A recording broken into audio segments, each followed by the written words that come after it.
Hey guys, today I'm talking about stoves. We have some cooler weather moving in, and so this is a great little emergency stove, a great hiking and camping stove. It can also be used as a little micro emergency heater. So this is great for a lot of different situations, and it is super simple to build. You can pick one of these up, the container that it comes in at your local gas station, and have this in your pantry, in your backpack, or wherever you need it. So let me just show you how to put this together. It is super simple, and it puts out quite a bit of heat, and by altering the way it burns, it's going to last a lot longer than it would if you just lit the fuel. So I'm going to talk about fuels and how you extend the life of the fuel while it's burning. So guys, the first thing I want to talk about is fuels and the cleanliness of the burn and the length of the burn.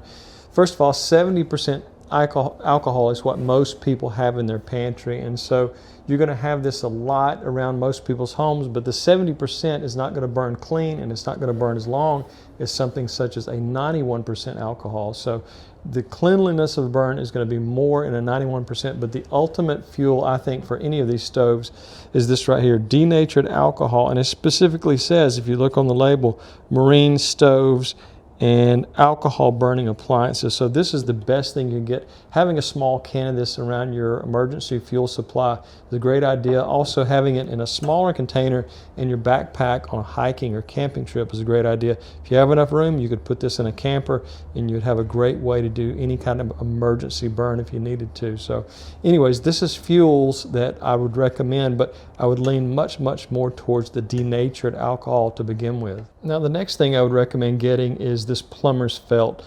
Although it looks like just some ordinary cloth material, this has the unbelievable ability to handle extreme heat. This can also absorb some of the fluids you're using for fuel, so I would recommend getting a small amount of this. I'll put a link in the description if you don't have a hardware store that carries this near you, but just most commonly called plumber's felt. Plumbers use it when they're welding or using their torches to put pipes together, and this will help prevent burning on wood or anything like that. It's kind of a protective blanket. So anyways, this is a very important component of the small stove we're building. Now next we need some type of stainless steel mesh or aluminum mesh.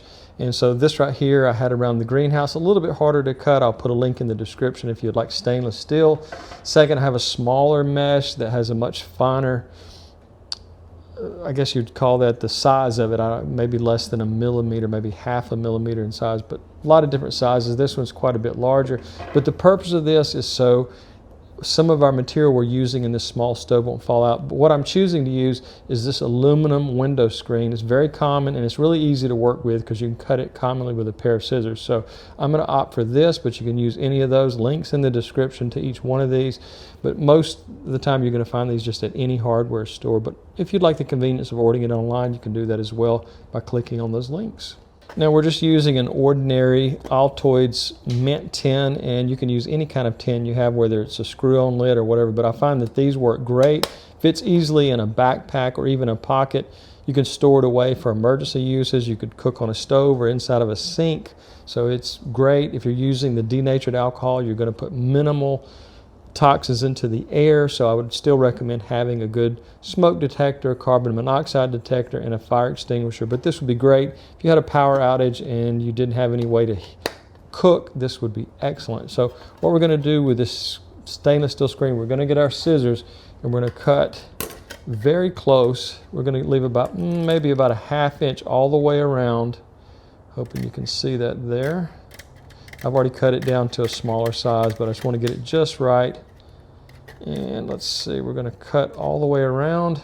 And what we're going to do around each edge is I'm going to cut about a ½ inch slice into all four corners so I can fold these corners inward. So just don't go much more than a ½ inch, and you may have to come back and do it a second time.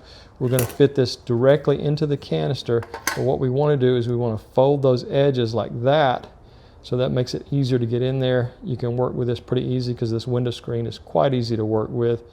So what we're doing is we're trying to form this to be just the same size as so it'll fit in the can perfectly. Now I've cut it and bent each corner, and so it's pretty tight fit. Once we get it in there, it's not going to come out too easily, stays in. But the reason we want this is we want to keep our materials that we're going to be putting in the bottom of this from falling out. So next we're going to be taking our carbon felt and we're going to cut it exactly the same size as our Altoids tin, and it's a little bit tricky there because I'm doing this, we're trying to watch the camera and do this, so just remember we want this to fit perfectly in the bottom of the Altoids can.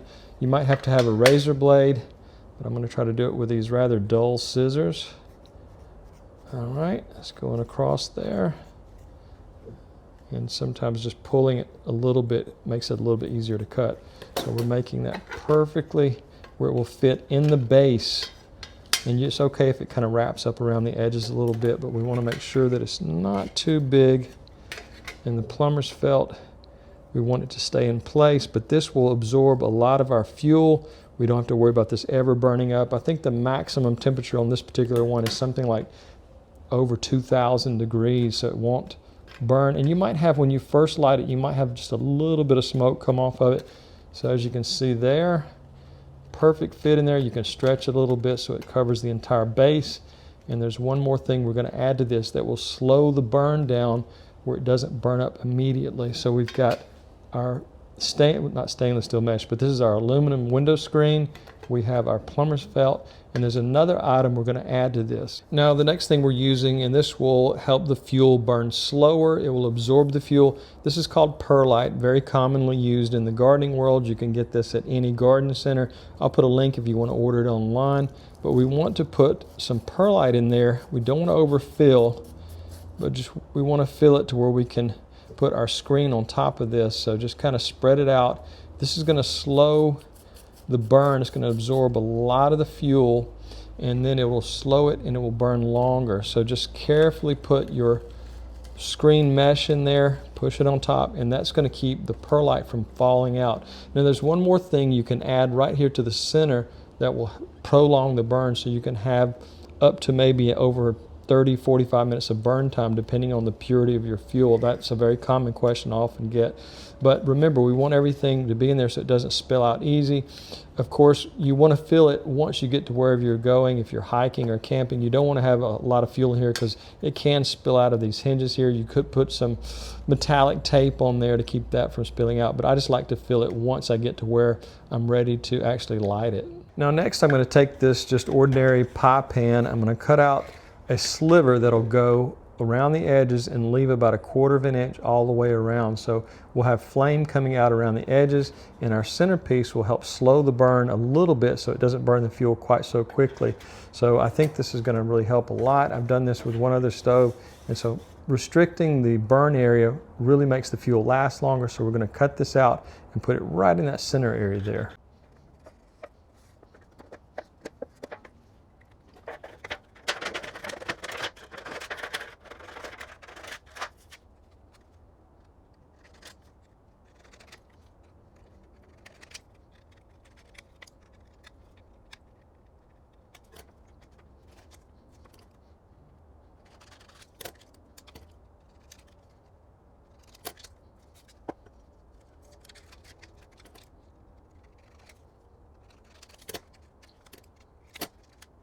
All right, so I've got my pie pan kind of centered there, so our flame should be coming out around these sides over here and not in the center, and that's going to help with our burn time. So if we're just trying to do a very slow cook, we're trying to boil something, this will help prolong it and make it burn a little bit longer. So it's really easy to put together. Now we're going to do a little bit of test, do some heat testing, and see how this works around the edges. All right, I'm going to refill it right here. I'm not going to try to put too much in there, but I'm just going to use this. I use this for watering succulents, so it's a little bit easier to put the fuel back in. Don't want to overfill. Let it drain out to the sides, and there's two things that are going to absorb our fuel here. One will be the underlayment of the carbon, I shouldn't say carbon felt, plumber's felt. And then the second thing, the perlite is going to absorb a lot of that. So we're going to back up a little bit. We've probably got some fumes going there, so we're going to light it with our torch. As you can see, the flame is coming out around the edges and not burning all the way across. All right, and so I'm going to cut the light out here in the greenhouse where you can get a better view of what's happening. So as you can see, the blue flame is just a more pure burn. That little bit of yellow there is a little bit of debris, probably from the plumber's felt, but the blue flame is really what's helping it stay hot. Now I've got to refill it because I didn't put quite enough fuel in there, so we're going to do that, and then we're going to do a test on burning or heating up something, and we'll do a temperature test as well. Okay, let's do a temperature test there. So I think we're at 350 degrees, quite a bit of heat over here, so around 450. So I can hold it still there, almost 500 degrees right there. So this is a great little heater, puts out quite a bit of heat, great for emergencies. Let's do a test on some water and see how long it takes to boil. So I've put the coffee filter on top of our Altoids tin. There's a lot of different ways you can do this. If you were doing it in a sink, you could put some different types of pots and pans around the edges of it and cook right in the center. But I've got some water in there, so let's do a little test. Burning quite nice. A little probably harder to see on camera. Let me cut the light off so you can see it a little better.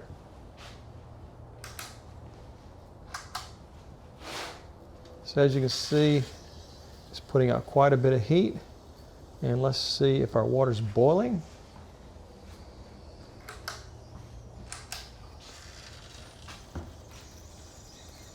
Getting hot there. You could quickly cook a meal and then start over with a little bit more fuel. So as you can see there, the coffee filter is red hot, putting out just the right amount of heat. This is a great heater for such a small device. I'll bring in a little bit closer so you can see the water boiling.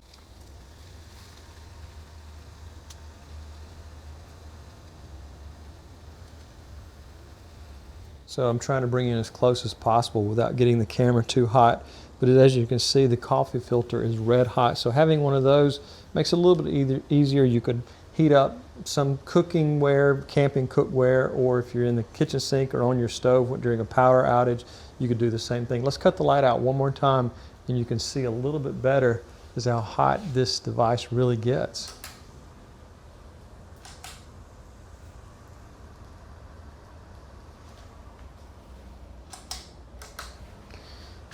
All right, so let's get our temperature again. I think that's around 650 degrees. I can feel a little bit of heat already coming off of it in the greenhouse, standing 4 or 5 feet away. So this would work great in a tent if you were very safe and had all the safety equipment and detection equipment. Again, that's about 650, 700 degrees, and the water is boiling quite nicely. Now, for such a small heater, it puts out an incredible amount of heat, and you could cook something on it extremely fast. As you can see, I took some photographs and I was hitting 950, 975 degrees. So you're talking about nearly 1,000 degrees. This little coffee filter thing, I think I ordered it off Amazon. I'll put a link in the description, but if you had a camp stove or a small cup that you use, you could set it on top of it. You want to make sure you stabilize it, make sure it doesn't fall over, but having something like this small little device in your pocket could cook a meal, could heat up a tent very quickly. Of course, you want to make sure that even though you're in a tent, you want to make sure you still have the proper detection equipment. So that is an incredibly hot, incredibly small heater that can just fit in your pocket. And of course, you're going to have something to store your fuel in, but just a small soda bottle, something like that, keep in your pack, and you would have something, way to heat. Even if you don't have the right equipment, you could heat a meal very quickly if you don't have one of those super expensive hiking and camping stoves.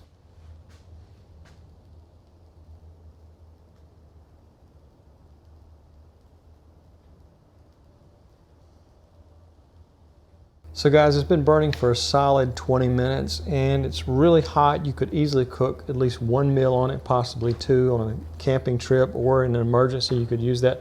Everyone always asks me when I'm creating these type of stoves, how do you put it out? Well, this is super simple. The Altoids can just, the lid can be flipped over and it goes out. So it just smothers the fire of any oxygen. It can't reignite. Remember those little hinges, you can take some, I guess they call this the tape that you use for different types of duct work. So you can take this, it'll take extremely high temperatures. You can seal those holes just in case you have a propensity to overfill your chamber there, but a lot of that is going to be absorbed by your plumber's felt and also the perlite, so you don't have to worry so much about overfilling. But it's also a good idea to let it burn itself out if you're going to be putting this back in a backpack and allow it to cool down. So as you can see, something like this did no damage to the can, but you could cook an entire meal very quickly on that, because as you can see from some of the photographs I was taking, almost 1,000 degrees. So one of my favorite things to do on the channel in the wintertime is to make alternative stove types, and I do a lot of camping and hiking, and having something like this in your backpack can make a huge difference. It takes up minimal space. Once it's cooled down, it's perfectly safe to put it back in the backpack and move on off the trail or wherever you're going. So you could use this, as I said, in a power outage, emergency, or something like that. You can pick these up all across the world at any gas station, and you can get different brands. You could use different sizes. So Altoids is very common here in the States, and so you can find this at almost every gas station. So if you're interested in this type of content, take a look at some of the other videos where I've created a lot of different types of stove, from mason jars to things like this. So I really appreciate you watching. If you're really interested and want to help the channel, I hope you'll become a member of the Patreon. I have a lot of free content there, but also there's some PDFs you can pay for and download on different topics. So that really helps me stay encouraged and grow the channel. So guys, I really appreciate it. Have a great day.